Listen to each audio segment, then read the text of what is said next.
Hey there film fans, today I'm going to talk to you about a modern day reboot of a family favourite. It's Snoopy. I guess you knew that from the title though, right? The story is actually quite a harrowing one, although I did watch Les Mis yesterday and cried so much that my eyes are just barely on my face. Basically, Charlie Brown fancies the little red-haired girl, as in the comics, and all his efforts to woo her are thwarted. In the meantime, Snoopy has found a typewriter and uses it to fulfil his fantasies of being a World War II flying ace and chasing after a lovely pink-haired poodle called Fifi. I really enjoyed this film. The animation was very classic and true to the original style. The original animation was obviously very basic and pencil-y and flat, so they've slightly rounded it, but they've kept the style very much in the keeping of the original comic, which is nice. They haven't gone full Garfield on it and tried to blend in real stuff. Where they have gone a bit crazy is in the Snoopy battles, where they've got some dogfight scenes trying to be a bit Star Wars maybe. Apparently there's a spin-off video game of that, which I guess must be why they've done that. They've kept it kind of old-fashioned with the piano soundtrack, which is true to the old movies to some extent, and they keep using the Charlie Brown theme, which is nice. The dialogue is very of the period as well, which was, I believe the comic started in 1950 and did run through till the end of the century, so it's a 50-year comic, but it still is very much set in the 50s, 60s in my head. And yeah, the "you blockhead," good grief, all of that was still very much there, which was nice. They weren't trying to modernise it too much, which I don't think would have worked.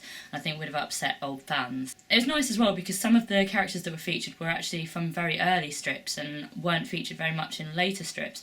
So there's a duo of girls that pop up quite often in it. I think that it's Violet and Patty, as opposed to Peppermint Patty, who were from quite early comics, and they're featured a couple of times, which is quite cool. I've got a long-lasting loyalty to Snoopy. My dad used to read me the comics, which he'd owned since his childhood, when I was a child, so I feel I know the characters very well. It's almost ingrained into my consciousness what their character traits are, so I reacted very well to the film. I don't know how well a modern audience would take to it, because there isn't very much for them. There's steam trains, there's old-fashioned phones plugged into the wall. I don't know how much of their life they would see in these old-fashioned children. If it doesn't win over new fans, I think it will please existing fans because it's quite loyal to the source material and does feel like a development on the old movies. I guess for the younger audience, the silent slapstick of Snoopy and Woodstock might appeal in a similar vein to the Minions films, which have been so popular in recent years.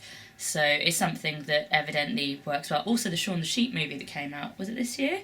So that might work for them. Snoopy was actually done really well. Occasionally he was very slightly irritating, but there were some laugh out loud moments for him, which was nice, although I did follow the plotline of the children in Charlie Brown most. I think that I probably laughed out loud more in this film than in many others this year. I found it really funny. Some of the Snoopy slapstick was actually really, I'm not a big fan of slapstick, but some of his expressions did crack me up, but maybe that's that long-standing loyalty I have to that brand.